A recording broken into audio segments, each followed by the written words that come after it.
సామెతలు 29వ అధ్యాయము. ఎన్నిసార్లు గద్దించినను లోబడనివాడు మరి తిరుగు లేకుండా హఠాత్తుగా నాశనమగును. నీతిమంతులు ప్రబలినప్పుడు ప్రజలు సంతోషింతురు, దుష్టుడు ఏలునప్పుడు ప్రజలు నిట్టూర్పులు విడుతురు. జ్ఞానమును ప్రేమించువాడు తన తండ్రిని సంతోషపరచును, వేశ్యలతో సాంగత్యము చేయువాడు అతని ఆస్తిని పాడు చేయును. న్యాయము జరిగించట వలన రాజు దేశమునకు క్షేమము కలుగజేయును, లంచములు పుచ్చుకొనువాడు దేశమును పాడు చేయును. తన పొరుగువానితో ఇచ్చకములాడువాడు వాని పట్టుకొనుటకు వలవేయువాడు. దుష్టుని మార్గమున బోనులు ఉంచబడును, నీతిమంతుడు సంతోషగానములు చేయును. నీతిమంతుడు బీదల కొరకు న్యాయము విచారించును, దుష్టుడు జ్ఞానము వివేచింపడు. అపహాసకులు పట్టణము తల్లడిల్లజేయుదురు, జ్ఞానులు కోపము చల్లార్చెదరు. జ్ఞాని మూఢునితో వాదించినప్పుడు వాడు ఊరకుండక రేగుచుండును.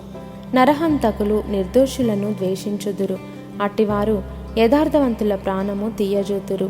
బుద్ధిహీనుడు తన కోపమంతా కనుపర్చును, జ్ఞానము గలవాడు కోపము అణచుకొని దానిని చూపకుండును.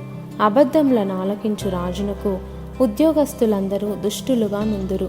బీదలను వడ్డీకిచ్చు వారును కలుసుకొందురు. ఉభయులకు వెలుగునిచ్చువాడు యెహోవాయే.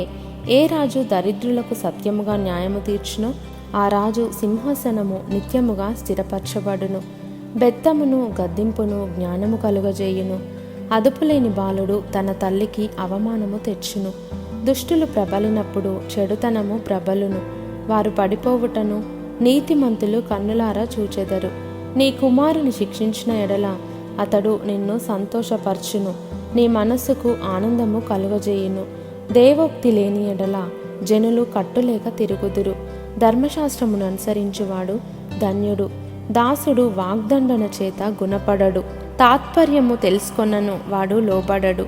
ఆతురపడి మాటలాడు వాని చూచితివా, వానికంటే మూర్ఖుడు సులువుగా గుణపడును. ఒకడు తన దాసుని చిన్నప్పటి నుండి గారాబముగా పెంచిన ఎడల తుదిని వాడు కుమారుడుగా ఎంచబడును. కోపిష్ఠుడు కలహము రేపును, ముంగోపి అధికమైన దుష్క్రియలు చేయును. ఎవని గర్వము వానిని తగ్గించును, వినయ మనస్కుడు ఘనత నందును. దొంగతో పాలుకూడువాడు తనకు తానే పగవాడు, అట్టివాడు ఒట్టుపెట్టినను సంగతి చెప్పడు. భయపడుట వలన మనుష్యులకు ఉరివచ్చును, యెహోవాయందు నమ్మికయుంచువాడు సురక్షితముగా నుండును. అనేకులు ఏలువాని దయ కోర్చుందురు, మనుషులను తీర్పు తీర్చుట యెహోవా వశము.